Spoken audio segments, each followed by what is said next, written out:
Bonjour et bienvenue dans le Rendez-vous Business, une émission où nous allons parler entreprise, web et digital. Alors nous recevons aujourd'hui un invité, il est fan amateur de sport, mais il aime aussi l'économie. Il a fondé un site sportandbiz.com. Il s'appelle Gilles Galleron. Bonjour Gilles. Bonjour Céline.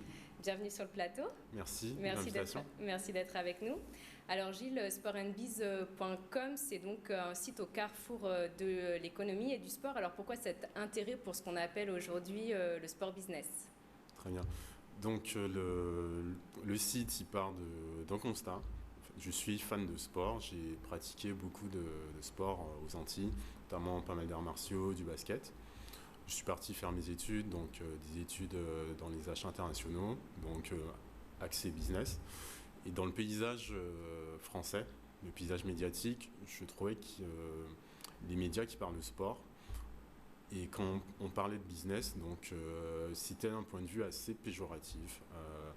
Les footballeurs gagnent trop d'argent, ou quand on parlait du sport business, on parlera toujours des écarts de conduite d'un sportif et des effets négatifs.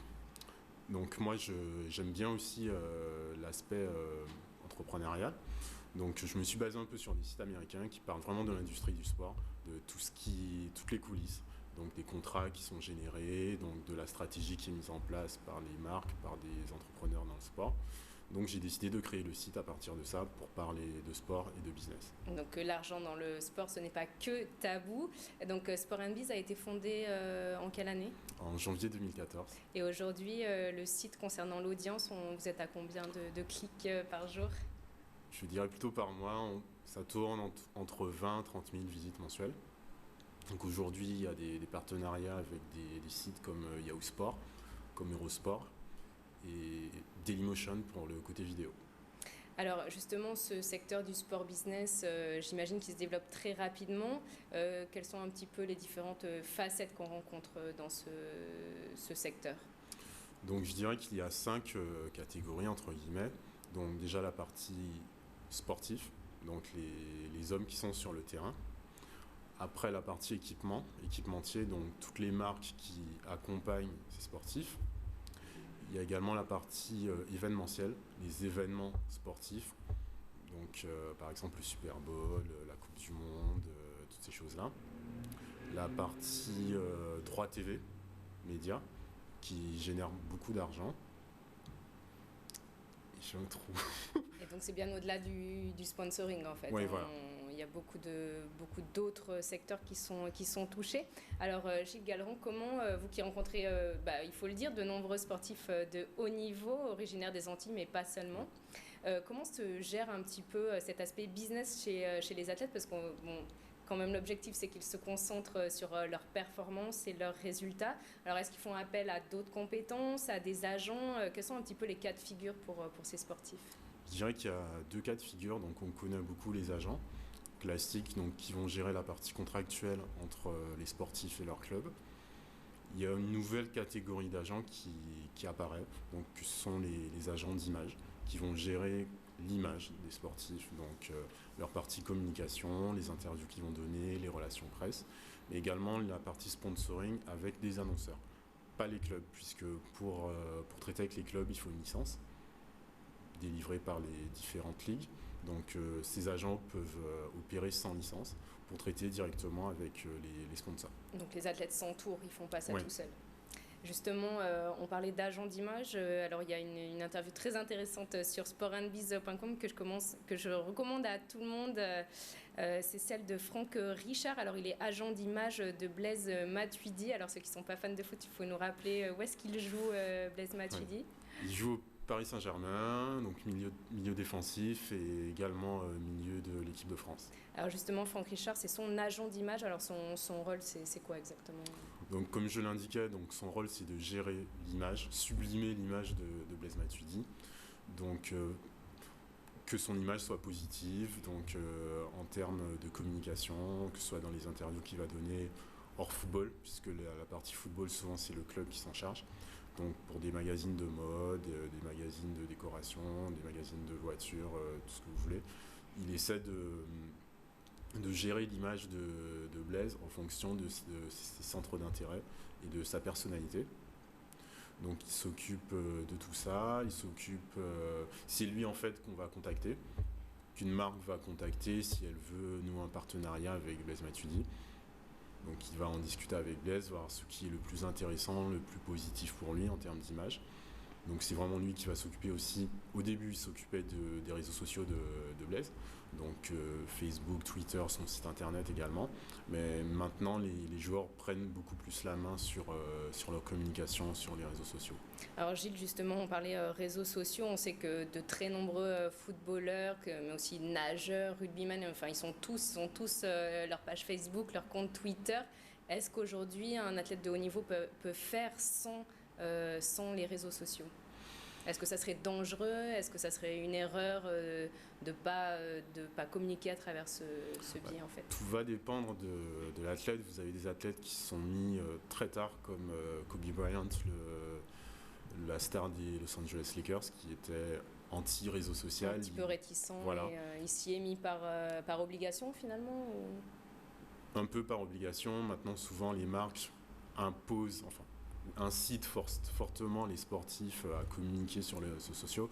Quand par exemple une marque va sortir une nouvelle paire de chaussures, donc en dehors des spots de publicité classique, elle va donc fournir la paire à l'athlète qui lui la publiera sur ses réseaux sociaux pour avoir vraiment une interaction avec ses fans. Souvent, les réseaux sociaux sont vraiment des médias à part entière pour ces personnalités. Alors, il y a de très nombreux sportifs footballeurs, je pense notamment, qui créent leur ligne de vêtements. Alors, est-ce que c'est un petit peu, on a l'impression que c'est une mode aussi, ou est-ce que c'est nécessaire pour eux, c'est gérer l'après-carrière sportive? Disons qu'ils sont très sensibles à la mode déjà, puisqu'ils sont assez fashion. Ensuite, je pense que pour investir, donc ils pensent à l'après-carrière de plus en plus tôt. Ils n'investissent pas forcément dans la mode. Bon, on a pris l'exemple de Djibril Cissé avec sa marque Monsieur Lenoir. Vous avez aussi Mathieu Bastaro, le rugbyman du RCT Toulon, qui a lancé sa marque aussi de vêtements Urban Rugby. Mais ils n'investissent pas que dans la mode. Vous avez par exemple Louis Saha qui a lancé son réseau social pour sportifs, pour les conseiller d'un point de vue financier, économique. Donc on assimile souvent les sportifs dans leur investissement à du vestimentaire, mais pas forcément. Vous en avez qui investissent dans l'immobilier, dans le vin, vous avez pas mal d'exemples. On a beaucoup qui sont dans les nouvelles technologies aujourd'hui. Alors j'ai été surprise de voir que Ridla avait été ambassadeur de Reebok. Donc ouais. C'est quoi, des Mika Reebok?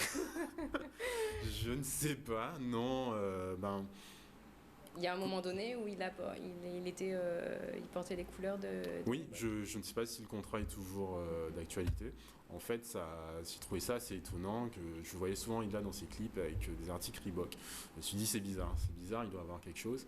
Donc je l'ai contacté afin de savoir ce qui se cachait derrière tout ça. Et effectivement, il m'a dit qu'il avait signé un contrat, un partenariat avec Reebok. Donc je pense que les marques regardent ce qui se passe aux Antilles aussi.